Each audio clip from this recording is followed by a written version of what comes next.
Good afternoon, everybody. Good afternoon to people in the room. Good afternoon to colleagues and everybody online. My name is Fabian Hamilton. I'm chair of the All-Party Parliamentary Group for Cycling and Walking. And today we're going to launch our e-bike report.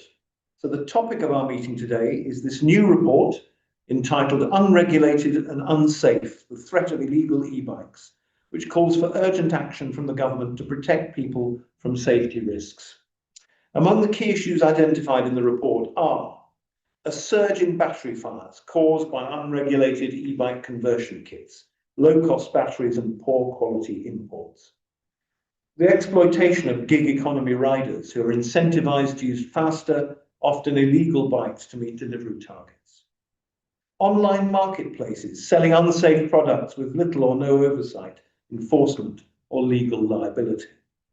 Confusion for landlords, insurers and transport operators, leading to blanket bans that affect users of legitimate e-bikes, including disabled people. Today, our speaker is Laura Laker, who wrote the report. Laura was on BBC Breakfast this morning talking about the report. It was absolutely excellent. This report has had more media coverage than any other report we've done, with over 40 mentions, it must be 42 by now, I think, including the Sunday Times, the Guardian, the Today programme, and this afternoon, the Daily Mail.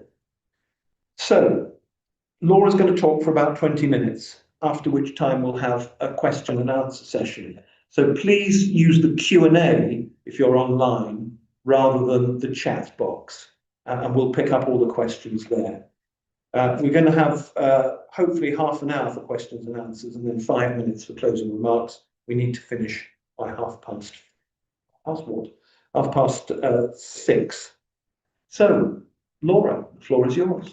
Thank you very much, Fabian. So yes, I am a journalist who's been writing about cycling and transport for quite a long time now, and I was asked to come in and write this report. And I have to say that even as someone who's been in the cycling sector for a long time, this was a real eye-opener for me, and I think everyone who was involved with it, in terms of the impact of the fires from these, what we're calling fake e-bikes, and in terms of the kind of overall picture of what's driving this problem in terms of the gig economy and sales online. So yeah, should we go to the next slide, please? I wanted to start off by underlining how positive e-bikes are. Fabian and I both came here today on our e-bikes. They are life-changing, actually. They can be life-changing. They can help people who don't cycle already to get cycling. They can help people cycle more. They're really powerful in terms of helping get people healthy, so getting them into cycling. I've met people who've started with an e-bike and gone on to, I don't know what we call them, analog bike, manual bike. And so, yeah, so there's a big difference between these regulated bikes, which go 15.5 miles an hour. There's a 250 watt maximum power output, and they are pedal assist, so they stop the assistance once you stop pedaling. The unregulated fake e-bikes go up to 70 miles an hour. They're 2,000 watts, up to 2,000 watts. They have a throttle and they're illegal. They're basically motorbikes. So there's been a big problem in terms of the impact of people conflating these two different kinds of bike together and the impact on the regulated, safe e-bike industry. So we know that if 1 in 5 urban residents could cycle once a week, it would cut Europe's car emissions by 8%. We know that electric cars alone can't deliver net zero. They're very energy intensive.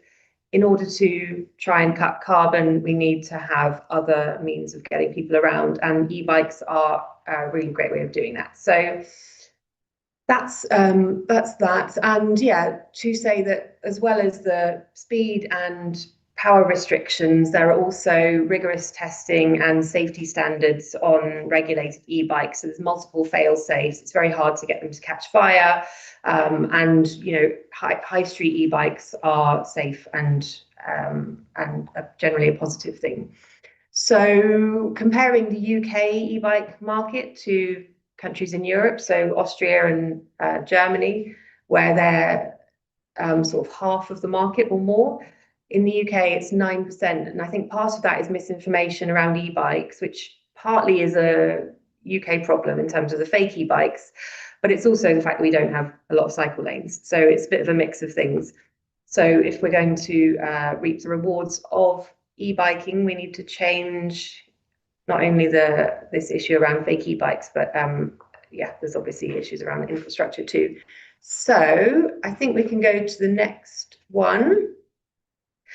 The inquiry was, we felt necessary, and the APPG thought was necessary, because there is a rapid surge growing risk in terms of e-bike fires.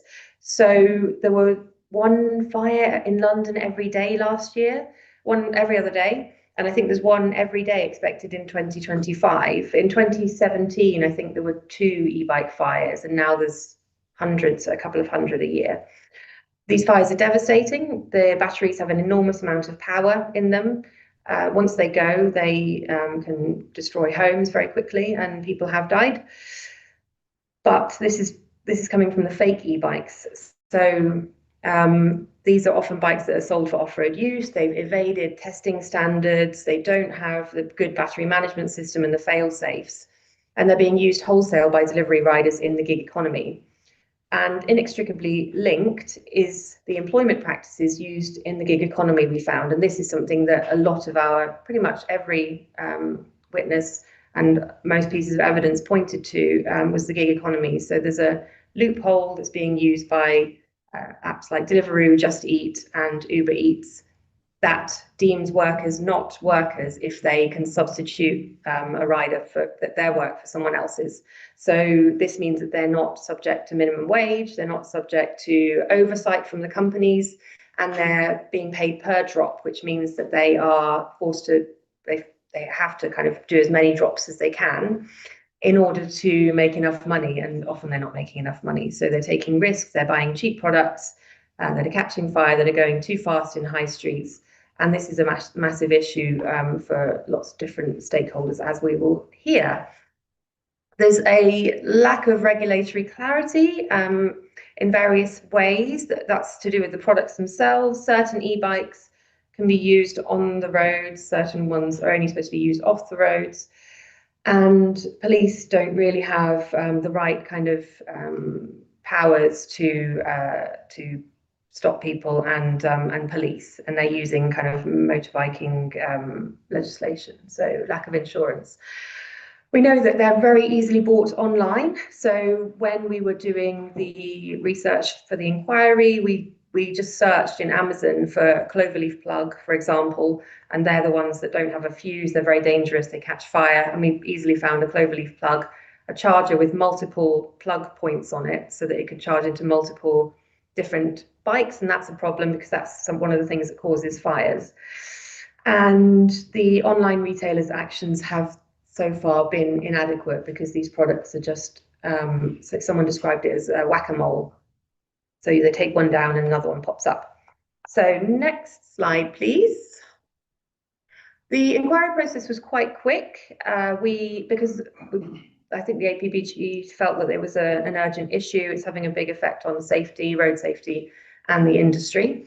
So we had a call for evidence back in April with a May deadline. We had submissions from a lot of stakeholders, actually, which I think speaks to how strongly people feel about it. We had 60 submissions in writing, and then we had 13 people in Portcullis House in person. And we found the testimony to be very, very powerful. There was, I think all of us were surprised by the working conditions of the delivery rider, how he described his working life, and what happens when a fake e-bike battery explodes, for example, called thermal runaway. That's incredibly dangerous. Thermal runaway, yeah. So the process starts, and then one battery cell will catch, and then the heat and fire will spread to the others if it doesn't have a decent battery management system. And then after that, we had meetings with some experts. I spoke to someone from New York, for example. They've done some great stuff around product regulation because they had the same problem and introduced new laws to stop this kind of fake freelancing, as it's called in some countries. So that's that. If we can go to the next slide, please. So we've grouped the key findings into 3 handy subheadings. First one is product safety and fire risk. which we've alluded to. The road safety and illegal use is the second one. And third is the role of the gig economy, which kind of ties a lot of this together in terms of where the problem's coming from. Next slide, please. So we know that these fires that are taking place with these fake e-bikes and some e-scooters are devastating.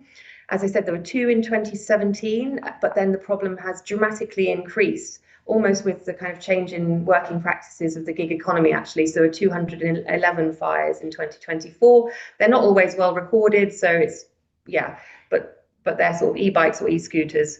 Most are happening in London, because I think that's where a lot of the products being used, a lot of the delivery riders are, and most are inside people's homes. So charging takes place overnight, people are asleep, their reactions aren't as quick, and the effects can be devastating. There were 10 deaths in 2023 from e-bike fires, 8 in 2024, and fires in the waste disposal industry is also a big problem, so in bin lorries and in waste disposal sites.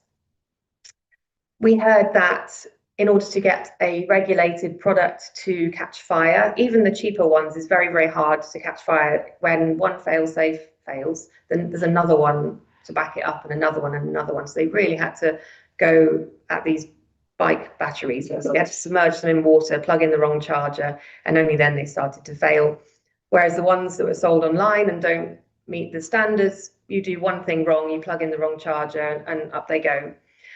We found that they were easily found on Amazon and eBay, and that there is a lack of certification and warning, which is causing confusion.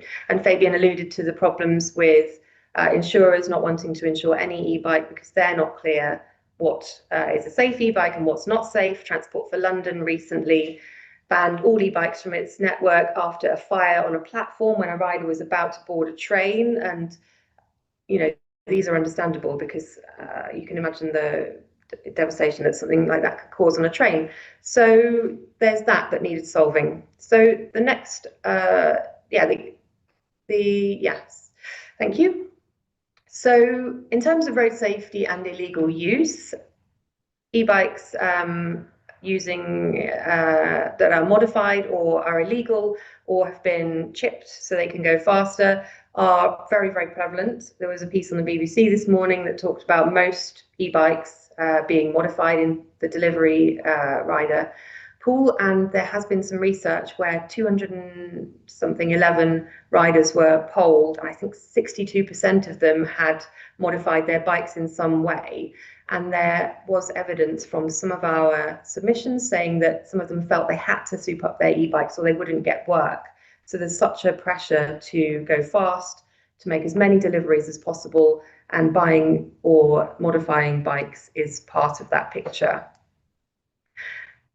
We know that product regulation exists, but products online are evading those standards, and it's not always clear to the consumer which is a safe e-bike and what is an unsafe or fake e-bike.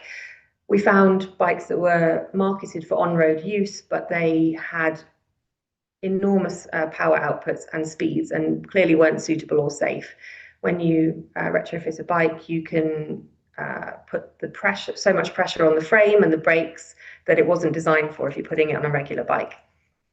And then we know that enforcement is inconsistent. Police don't have the powers that they feel they need. They're basically putting riders for no insurance when they're stopping them. So some riders are unaware they're breaking the law. We heard some evidence saying that they weren't aware. I guess if everybody else is doing it, it seems like that's just how you operate.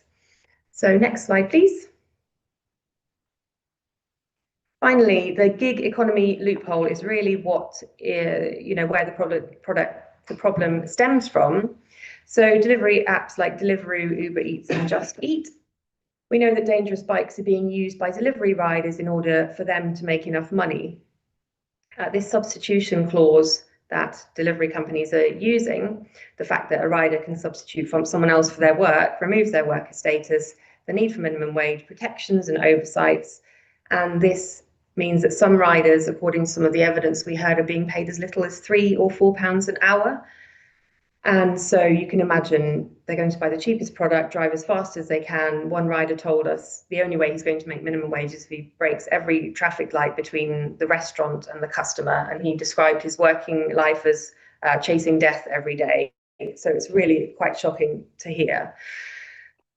So, and on top of that, they're riding long hours. I do remember passing a personal experience, passing a rider on a chicane on a bike lane and saying, come through. And he said, oh, I was almost nodding off on the bike. You know, you can imagine riding 14 hours a day for 7 days a week. People end up very, very tired. And one expert in employment rights told us that these working practices were akin to the sweated labor of the 1840s, which was also very shocking for everyone to hear. So yeah, pretty much everyone pointed the finger at the delivery companies. The response from the delivery companies, nobody came in person from any of the major delivery companies. They sent us standard answers, but they really were saying that they feel they're doing enough. Clearly, this isn't the case because the problem persists and it's putting people on the streets and in homes and in jobs at risk. So there was also a suggestion that the problem could spread to other areas of work, such as the service industry. Anyone who's kind of providing a service could potentially end up on an app with a substitution clause. So I think that's worth bearing in mind as well. So recommendations, we had about 7, but these are the key ones. First of all, fix the gig economy loophole. This is really driving the problem. In New York, they closed the loophole, and they also did some swapping of batteries and a scrappage scheme for e-bikes, and e-bike related fires just dropped dramatically. There were no e-bike related fire deaths in the following year that happened, and there had been some the previous year. So it seemed like that was very, very successful there. Obviously, the withdrawal of sale of unsafe e-bike products needs to happen. When the Office for Product Safety and Standards asked Amazon to stop selling hoverboards on its website, Amazon said they acted immediately. So this is possible. Amazon says it's spending, I don't know, a lot of money and 10,000 staff on this problem, but it doesn't seem like they're approaching it the right way. But that just goes to show that they can do when they want to. We need to end the road legal loophole we recommended, because bikes are being sold that are high power, high speed, and marketed for sale on roads when they aren't legal or safe for the public highway. We need to have mandatory bike verification by delivery companies. So once the legal loophole is closed, once they are classed as workers again, then delivery companies need to have oversight over their working practices and the equipment they're using. Another issue which was very, very clear to us, the insurance industry and Transport for London told us what would help them to, in the insurance industry's case, to insure buildings with e-bikes inside them again. And in Transport for London's case, to allow e-bikes back on the trains, was if a kite mark existed. And the industry is happy to do that. It makes it very easy for people to tell which are the safe e-bikes and which are the fake e-bikes. When a bike arrives at a ticket barrier, all a staff member needs to do is see that there's a kite mark sticker on it, and then they're happy. And the insurance industry is able to determine between different products, but it just needs a way of doing that, they said. So that seems like a great kind of solution to that. And as I said, the national scrappage scheme. So these riders working for these gig economy companies are, very, very kind of poor, very vulnerable, working on very, very low wage. They can't afford a full priced e-bike. And so there needs to be some help in terms of helping get people get off of the fake e-bikes and onto proper e-bikes. We know that with just going back to the verification, that there is GPS tracking of riders already. So it's actually very easy. The technology exists within the delivery companies' operating practices to see how fast riders are going, to detect and monitor speeds. And if they say they're on an e-bike and they're regularly going above 15.5 miles an hour and they're not going downhill, then they should be able to say, what are you doing? What does your bike look like? And they can do facial recognition as well. So that's that. Next slide, please. So as Fabian said, the impact of this report has been brilliant in terms of getting attention for the issues and in terms of raising the awareness in the political sphere and in the media and in terms of the public. We've got various discussions in Parliament happening. We've had an amendment on a substitution proposed by Lord Berkeley in the House of Lords, and that's the Employment Rights Bill. We know that the Product Regulation and Metrology Bill has the potential to solve some of this problem, but it's not resolved yet. We've had features across the kind of media landscape, and we've very clearly shown a link between the gig economy and dangerous e-bike use. The Home Secretary has pledged more enforcement, but that's on legal working and illegal e-bike use, and it's not so much on the sort of operation of the delivery platforms themselves. And there was another thing that I wanted to say. There was, the Secretary of State, Simon Lightwood, Minister Simon Lightwood is going to look into this, he said. So this is some of our coverage, but we've had a lot more. We've had the Daily Mail today and BBC, and yeah. Next slide. So the next steps are written up there, and we've had a request from Fabian has written to, and Ollie Glover have written to the platforms and marketplaces, asking them to take down certain products in the case of Amazon, but they unfortunately didn't. There's still products on sale there. Platforms have said they're doing all they can. They sort of reiterate this. Minister Simon Lightwood, as I said, is looking to the report in detail, and there continues to be parliamentary scrutiny in terms of written and oral questions. We had one just today. So that's that. Is there a next slide? Oh yeah. So to conclude, this is really an issue that affects so many areas of life, and I think this is partly why it's captured so much interest. You see an issue on the high street, you see delivery riders speeding along on the pavements or on pedestrianised areas, but behind that is so much more. It affects workers' rights, fire safety, road safety, digital accountability, the issues undermining a legitimate industry that employs a lot of people, and active travel efforts, which affects our efforts to net zero and health. We know that the government and industry needs to act together to prevent further harm, and that there are several legislative vehicles to do so. So that's the good news. And then I think that's it, and we are ready for questions. Thank you so much, Laura. That was excellent. Really, really good. You've done a superb job on this. And it's a kind of 3D view of the problem. Yeah. I think one of the most shocking things that I heard in the evidence session was the rider himself who came and gave evidence and told us how different it was even 8 years ago.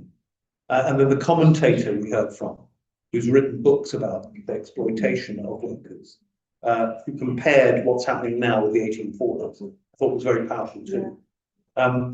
What I think stands out is two other things. One is the effect this is going to have on our decarbonisation efforts, because people now are scared of e-bikes. They are, generally, and you pointed that out in your report. They're frightened of obviously the companies, the rail companies and the franchise companies and Transport for London and the regional transport companies now won't allow any e-bike on the road. This is affecting the industry as well. So we've got some really good startups and some very good solid firms, which will remain nameless, that are well-known brands, and they're being affected. Yeah, they are. The whole industry is being affected, as well as the economic aspects. There's the employment aspects and the effect it's having on these individuals, dicing with death every day. Yes, and we had some good evidence from the industry, and there's a journalist who's written a lot about this and spoken to lots of bike shops, and they're saying they're struggling to get insurance as well, or the insurance premiums hike so much that they are then struggling to make ends meet, and customers are coming in frequently and saying, are they safe? And they're worried. Right. So it's important that we deal with this. Now we've got questions. I'm going to ask people in the room whether they've got questions. Who wants to kick off with this? I'll just ask an actual question. I'm afraid I've got to go. I didn't quite understand. Do the drivers or bikers? Right. Call them drivers, Drivers, right. Do they, for the gig people, for the platforms, do they have to buy them themselves? Own them The themselves? bikes, yes. They're not produced. They're not. No. So they're on their own, so they'll choose the cheapest option. Yes, exactly. Yeah, and because they're being paid so little, you know, even £100 difference in price is a lot. Yeah. That's the total nonsense. So sorry, Thank you for. I'm very happy to help. Anyone else in the room want to ask first? Yeah, yes, Luke, talk about. I thought the legal position was quite clear, if I'm wrong. You could use and what you couldn't use in terms of the conditions under which it becomes a moped. I mean, I do a lot of cycling. I come from people a lot. But you see crowds of these bikes outside of McDonald's in the high street, where I live. If the police were serious about it, it doesn't seem to me. What is the problem? I mean, have they been told that not to bother about this problem? Yeah. I mean, Any Yeah. insights? I don't understand where is the loophole? Because if these do not require that you pedal, then they are mopeds. Yeah. And then you need helmets, insurance, number plates, etc. So why are the police not taking action against them when they're manifestly evident to anyone who wishes to look?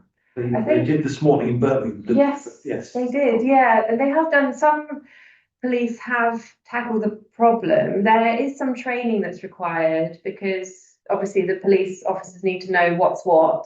Sometimes it's harder to know which ones are which, but ultimately I think the police are very stretched. And this is what we heard from police. They've obviously got a lot of priorities. Often roads police, we know that roads police were cut during austerity disproportionately to in comparison with other police forces, police areas of the police. And the reason they're taking these risks, the riders, is a lot of them do know that it's illegal. I guess they feel that they're not going to get caught, but also they feel that the risk is worth it. So they're taking risks because they're desperate, I think, in a lot of cases. The loophole refers to the employment loophole. So that's if there was a high court case. No, it's not. These are illegal bikes, like you say, they're illegal motorbikes basically. But the loophole relates to employment law and this substitution clause that takes away the worker status, and then they don't have to have minimum wage, and that's what's driving this desperation that's in this behaviour. Anybody else in the room want to ask a question? If not, I'm going to go to the online ones. Yeah. So Tom Bogdanovich has asked us a couple of questions. His first one is, what insight does the industry have from colleagues in the United States, Germany, and the Netherlands? How are illegal and legal e-bikes treated there? And what measures have been implemented to reduce battery fires? Are there any lessons from car EV fires, 250 a year in the UK, and petrol car fires, 16,000 a year?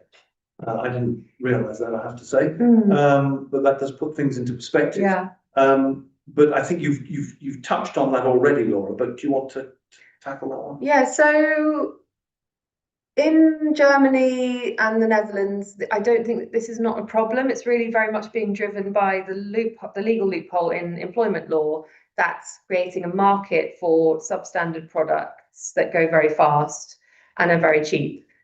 In the US, there is this problem, but as I mentioned, in New York, they have got new standards. They're called UL standards, and they relate to the different parts of the bikes, and they've introduced these to make it clear what's what, and they've done a swap scheme with batteries and e-bikes for safe models, and that's helped curb the problem.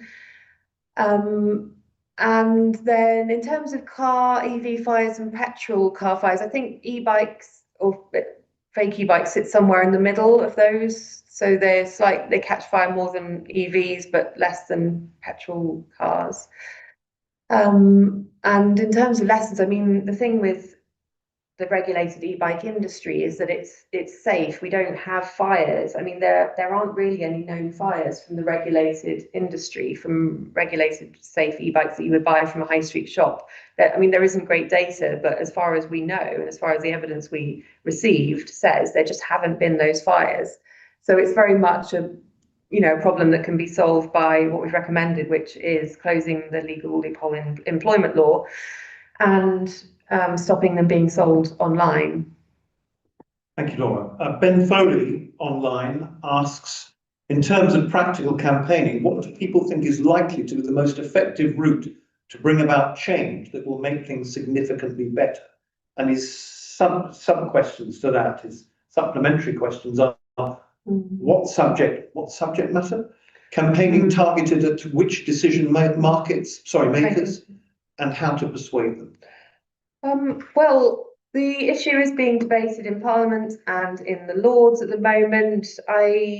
I think, as is often the case, going to your local MP can be quite powerful. And it depends what their priorities are. I think with any kind of campaigning, if you can align with what they are interested in. But I guess one thing about this problem is that it does span so many areas of society and life, from working rights to safety, road safety, fire safety, online marketplaces, that chances are one of those areas will align with your local, with your kind of decision makers. And yeah, I mean, Ben Foley is a campaigner for Wheels for Wellbeing, so probably knows a lot more than I do about this. We know Ben. So that would be. Thank you, Ben. Before I go on to the next question, let me just say that that I have tabled today a whole number of written questions on the back of our report, and we're trying to arrange a meeting for officers of the All-Party Parliamentary Group with Diana Johnson, the Home Office Minister responsible, who answered the question today on the floor of the House, tabled by Nick Smith, on the back of, I think, the report that you were on BBC Breakfast, Laura. So it is beginning to have a chain reaction there. And Lord Berkeley has, Lord Katz has agreed to meet with Lord Berkeley and others following the amendment that Lord Berkeley tabled about the rights of substitution. It didn't go to the vote, but he did agree verbally to meet with Tony and others. So hopefully that will happen soon. Yeah, and that actually, it's a major issue for local councils as well. We heard that Leeds Council, City Council, it was the second most complained about issue, delivery riders behind begging on the streets. And it's really affecting high streets and the businesses that operate in the high streets. So although it's buying, it's allowing food to be delivered from restaurants to customers, it's also putting people off going to the town centre. So there, I don't know, there might be something around, a lot of local councils got in touch. And I mean, the BBC Breakfast presenters said that people get in touch with them a lot about it. So I think the road safety issue and the visible side of this, which is town centres being, dominated by very fast riding bikers. I can certainly support that as a Leeds MP. Every time you go into the centre of Leeds, especially in the pedestrianised areas, there are huge numbers of these unregulated e-bikes. The next question we've got a lot here, so we'll try and get through them all, is from Ahmed. My first question is about how government and industry can support private developers in delivering safe, regulation-compliant e-bike storage that meets sustainability and resident needs. And second, with gig economy deliveries increasing, what are the plans to make sure that these are managed safely and sustainably whilst respecting local communities? Laura, do you want to have a go at that? Yeah, I think we did hear from people who were producing battery containers, sort of explosion-proof containers, but it seemed, to me at least, that was maybe trying to mitigate for a problem that we could sort of stop at source. So, regulated e-bikes don't catch fire. They don't, they don't catch fire. I mean, it's recommended that you don't charge an e-bike in a hallway or a fire escape route or overnight, so you can keep an eye on it. But I don't think that's the solution necessarily. I think they can be quite expensive. I don't know. I mean, maybe I'm wrong on this, but it seems like a kind of just an added expense around this issue. But given that most other countries don't seem to have this problem if they don't have the gig economy, plans to make sure gig economy deliveries are managed safely. I think one suggestion has been to have areas where riders gather. And to stop the kind of issue of lots of riders gathering on the street and kind of blocking pavements, that is one solution that's been proposed, so that might work. There have been some rider charters, but I don't know how successful they've been given they're voluntary. So that was one suggestion. Thank you, Laura. I'll just explain to Lord Young.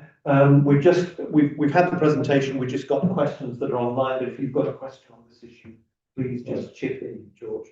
The next question is from Don Smith. Could you explain a little bit more about the substitution clauses you mentioned? I didn't follow that. Yeah. So it basically says that if you're able to substitute someone else to do your work, so if you can kind of hand over a task to someone else, then you're not a worker, basically. So it's as simple as sort of giving someone else your role. And I think sometimes this happens with renting of accounts, but sometimes it's just the fact that you can kind of share work with someone else. And that's, yeah, it seems a bit strange to me as well, but that's my understanding of it. So you have no rights under employment law. Yeah. If you have the type of contract that allows you to share or substitute yourself or anybody else for the work that the shift you're supposed to be doing. That's my understanding, and that was the ruling by that was the High Court ruling. And this was never intended to be used to exploit people, basically, which is what it is, and to undermine minimum wage payments. But that's how it's been used.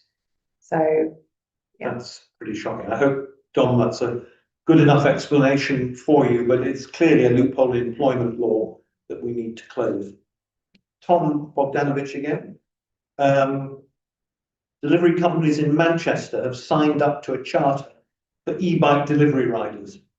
The same companies have chosen not to sign up to a similar charter in London, though they have done so for moped riders. Why not? That's a question we should aim at those companies, I guess. But any thoughts on that? I mean, I think it seemed like unless they have to, they will. I don't know. Unless they have to, sometimes they won't. That's the way it seems to me. And I don't know how successful the charter in Manchester has been, to be honest. I honestly don't know. I mean, I was there actually yesterday and today, and the city centre is absolutely full of what appeared to me to be these illegally modified, high-speed, twist and go electric motorbikes. Basically, it's absolutely full of them. I was shocked. Everywhere you look, there's someone, and they're often wearing balaclavas. It seemed like they didn't want to be identified. So I don't think that's the answer. I mean, Spain tried to close the loophole, and the companies really pushed against it. It seemed like they'll try not to do it if they can. That was my impression. Don Smith is back again with another question. How could you guard against kite mark bikes being modified and therefore bringing the kite mark scheme into disrepute? That's a good point, actually. Yeah, I mean, I guess there's always going to be a problem of forgery with anything like this, but this is what we were told by insurance companies and by, or the insurance industry, I should say, representative, and Transport for London, that there needs to be some sort of system. Obviously, it needs to be as foolproof as it can. Maybe it would have a watermark on it.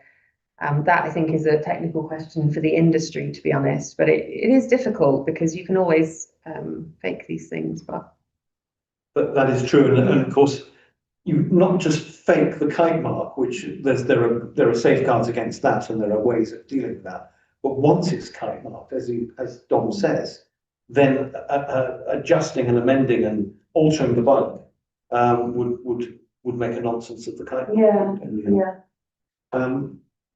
Mr. Brown, room? No, okay. Margaret Winchcombe.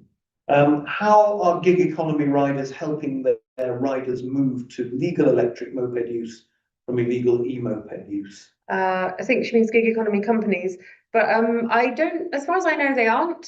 As far as I know, they aren't. I don't know. Are you aware of anything? There was a mention on breakfast this morning about I think it was Deliveroo helping they're not employees. They've made that very clear. Helping people who deliver for them to buy low-cost e-bikes. But that was the first I've heard of it. I don't know whether you'd heard anything about it. I hadn't heard, and they didn't mention it in their evidence. So this is I don't know. It's new. It was news to me as well. Read that out as a statement, didn't they? Oh yeah, it really did.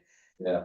So that's the first argument. Yeah. One of the companies that replied to the letter that we wrote said there isn't a problem because we're very, very strict about what kind of bikes our delivery riders use, which is, we know is complete nonsense Yeah. because otherwise there wouldn't be a problem. Thank you for that, Margaret. Ben House asks, please can you go into a bit more detail about how New York solved the problem? Laura. Yeah, so it was a multi-pronged attack. We've got a little box in the report that you can look at, but they did 3 things. So they introduced new standards for e-bikes, for the batteries and for the motor. I think there were 3 different standards, UL standards they're called. And so they made it clear which were safe and which weren't. And then they introduced a battery swap scheme. So one of the things that delivery riders have a problem with is the fact they're doing such long miles every day. So they end up with these enormous batteries, often adding batteries to an existing battery, which is incredibly dangerous.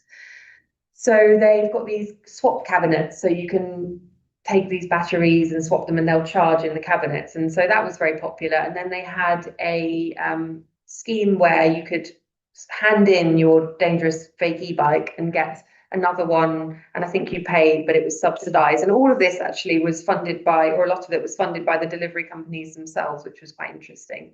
It was a pilot. I think there has been some more of it, but I don't think it's necessarily ongoing across the whole of the sector. But the pilot was successful. I think it would cost a lot of money to do all of them. But why wouldn't the delivery companies? I don't know. They should pay for it, maybe. Well, there is a point here that we don't need to reinvent the wheel because a lot of other countries and cities are looking at ways to do this. Yeah. They've had some success, whether limited or complete. Yeah. Sorry, Dan. That was one of our recommendations. Yeah. was that Yeah. delivery companies should be helping to subsidise Yes, it was. legal e-bikes for their Yeah. people delivery. So Matt Slade is asking, are you drawing a link with modern slavery practices and criminal gang activity with the delivery practices known or unknown by the delivery companies? Are we? I mean, we heard from Callum Cant, who's wrote a book called Riding for Deliveroo, and he wrote before these changes.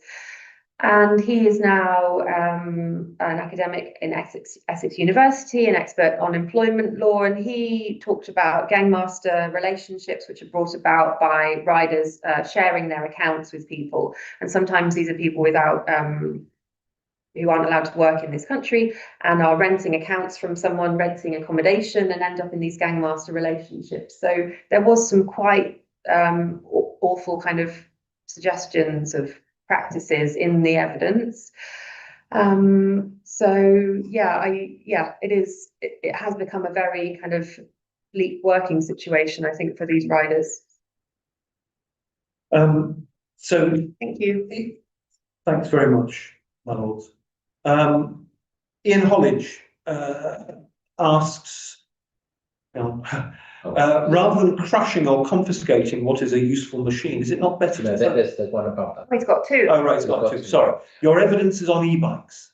Was there any work done on e-scooters or other micro-mobility devices which have similar challenges? Not e-scooters, but we did hear evidence about electric hand cycles and electric wheelchairs from Wheels for Wellbeing. They talked about the issue of concern around e-bikes extending to people's mobility aids, which is a very serious issue, because if you're trying to get on a train and you've got an electric bike, we're hearing that, and it's your mobility aid, we're hearing that some train companies have been stopping people from getting on even with their mobility aids. So, but beyond that, we didn't. But we know that this issue affects other legitimate micromobility. We didn't look into e-scooters. It was about fake e-bikes and e-bikes. That's correct. Now, Richard Armitage, familiar name there, Manchester City Council has banned e-bikes and the charging of e-bike batteries from all the premises it owns or occupies. What actions does the All-Party Parliamentary Group for Cycling and Walking think local councils should be taking? Good question. I'm not suggesting you should answer that, Laura. Well, unless you've got something you want to say. Well, just to say that it's given what happens when a fake e-bike battery catches fire, it is understandable people's concern. And given that most people aren't experts on cycling and e-bikes, it's very hard for a layperson to distinguish what's safe and what's unsafe. Fires are devastating. You can understand if you're managing an estate of buildings, then you might feel that you should do this for safety reasons. So while it's terrible for the cycling industry, from the other side, you can understand why building managers are doing this. And sometimes it's being driven by insurers. So they might have been told by their insurers, we won't insure any electric bikes on the premises. And so then they've got no choice, which is why we recommended this kite mark, because it really was the one thing that insurers said would change their minds about this issue. The courts and tribunal service have banned e-bikes on their premises. And some NHS trusts, certainly we believe, either have done it or considering it. So the ramifications of bans to snowball is quite significant. Yeah. And as you rightly said, the issue is not with legitimate branded e-bikes and e-bike batteries. It's the road ones, it's the fake ones. Yeah.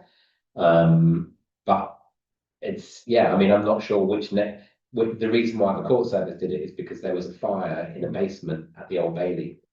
So they made a decision based on an incident, a bit like Transport for London did on the Tube network. And so just to clarify what you took about Transport for London, you can still take a folded e-bike on the Transport for London That's right. network. Yes, thank you. So your bike, Fabian, you can take on the network. Brompton, you can take on the network. There's other brands, Igo, etc. Yes. So they have differentiated about that. And apparently, if you take the battery off of the bike, you separate the two. That's allowed as well. I think there was an answer for a standard e-bike. Yeah, I think so. Yeah. Folding e-bike. Yeah. Oh, I didn't know. Right. There was a mayor's question about it. But some bikes got built-in batteries. Yeah, exactly. Yeah, I mean you can't finish. Most people wouldn't. It's so heavy and cumbersome. Yeah. Okay. So we've got very little time left. So I'm going to try and miss out people who've already asked a question. Sorry about that, Tom. I can't remember if Ian Hollidge has. No, Ian Hollidge hasn't. Rather than crushing or confiscating what is a useful machine, is it not better to focus on ensuring that they're made legal to use? Yeah, Laura, but it's not the same people crushing or ensuring they're made legal. So it's not really it's not really an either or situation. But yeah, I mean, they shouldn't be on the streets in the first place. Yeah, that's it. And often those vehicles that we're talking about have got 250, 500 watt motors, 1,000 watt motors. Yeah. So in theory, you could take the bicycle, you have to replace the back wheel. And, it wouldn't be worth it. No. Although there is a point there that if it was dismantled and the illegal parts were disposed of, I see. I think I misunderstood the question. but the useful parts were then reused, so the frames could be reused if they're in decent condition. But it requires a lot of effort, doesn't it? Monica Ciliano, what can we do to prevent or reverse e-bike parking bans in the absence of solutions to the issue's root causes? Kite mark. Kite mark, okay, that's sorry to be so. No, that's fine. Because Sally Kidd asks, do you have any recommendations that might address? Sorry. Okay, I've lost that one. No. I'll get it back for you. There we go. Do you have any recommendations that might address some of the evidence submitted by Wheels for Wellbeing? There was a report by the BBC on the 30th of June about a wheelchair user having his wheelchair removed by the Met Police owing to confusion over whether it was legal or not. We did state in the report that it was very important that any kite marking, for example, didn't negatively impact people who have mobility aids, particularly ones that are made in small kind of batches, because the cost would be higher. If you're going to have to change something on a small run product. But I think, what was I going to say? I think that one of the things that Isabel Clement said, who's works for Wheels Wellbeing, said was that police shouldn't be taking away people's wheelchairs or mobility aids. We didn't say that in the report, but obviously that's very important. So thank you. We've got four more questions if we can. Okay, right. Well, I'll zip through as quickly as possible. Rodman Humphrey says, clearly this growing form of urban transport needs to be better understood, but if well managed and integrated carefully into cities, it could be really support well-being, safety and shared use of space. What is the gap in the public narrative which we need to fill most urgently? Mm. Laura, I think this is one for you. Yeah, it's one of the things that the report sought to try and resolve was just the public misunderstanding and misinformation around the difference between these high-speed motorbikes that we're seeing, fake e-bikes that we're seeing on the streets, and the regulated electric cycles that are, you know, safe and tested and go 15.5 miles an hour. So it was really to try and change the public narrative. And I think that's been a success in many ways because the report's been publicised and across the media and it's got the attention of the House here. So yeah, it was a public messaging really. James Brune or Brown. I represent ROSPA. Sorry, James, if I pronounced your surname incorrectly. We recognise everything you've outlined today. It's a great report. We also recognise the enormous cuts faced by trading standards officers who enforce product safety on the ground. Not only is enforcement difficult on the high street, but it's even harder to manage product safety online with such limited funding. Would you consider calling for greater investment into these public services? It's not really for me to call for. Well, I would, as chair of this group. I don't know whether other parliamentarians in. Well, can't you? Yeah, so Lord Young, Ollie, can we count you in on this? I have to check with our policy unit, so in principle, yes.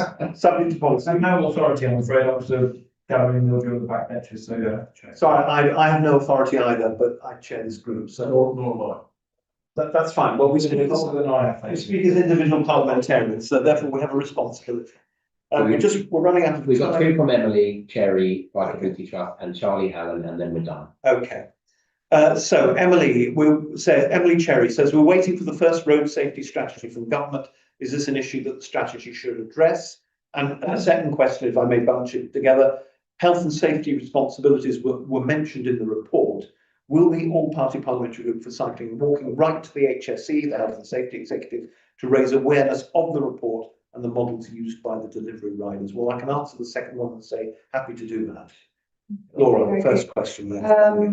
Road safety strategy. I don't know actually. I don't know the answer to that. Whether I don't know how it would work actually. I'm not a policy person per se. Sorry. That's Maybe if I thought about it, I could come up with a sensible answer. It could talk about more enforcement for bicycles that are not road legal. Yeah. I Okay. think that's probably what it could highlight in the road safety. I shall raise that point in my meeting or our meeting with Minister Diana Johnson. Last question, I'm afraid. Sorry to those of you that have missed out here, but I think everybody that we're missing has already asked something. Charlie Allen, and we're almost out of time here. Looking at the health and mobility of the population, are there any reports or figures on the positive impact of the sale of legal e-bikes amongst older people? I guess I count as one of those, who are now riding with when perhaps they may not otherwise. That's over 70s, yeah, stick together. I'm sure there are. I know I've read reports of projects that have helped people buy e-bikes or borrow e-bikes, and they have helped them cycle more, helped them cycle further, improve their health and mental health. I can't actually think of, I know they exist, I can't think of citation. Adam might be able to. In the Netherlands, very good evidence that older Is it? people are continuing to cycle for much, much longer because of e-bikes. And if you go to the Netherlands, you will see a large percentage of the people who are cycling there are older people, retired people who are using e-bikes to do their shopping and to visit friends. Presumably when they were younger, they used non-e-bikes. E-bike didn't exist when they were in their So they use 20s and 30s. Yeah.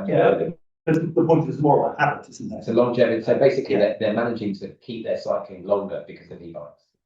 Yeah, I think that's sorry, on that. I think that's very admirable, and I think that's a really good case for e-bike use in hilly mountainous areas. What purely from anecdotal observation, I don't have the data. It is very interesting just to look at the demographics of who use line bikes in London. Because to me, they're overwhelmingly in this early to mid 20s. Yeah.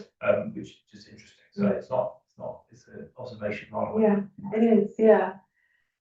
So today I was on Whitehall with a whole bunch of tourists in their, I'd say their 50s, using line bikes, and I was on my following e-bike. Look, we're almost out of time. I just want to thank everybody online for listening, for participating, for tabling the questions. Sorry if we didn't get to your second or third questions, but thank you for asking them all. They're really, really important.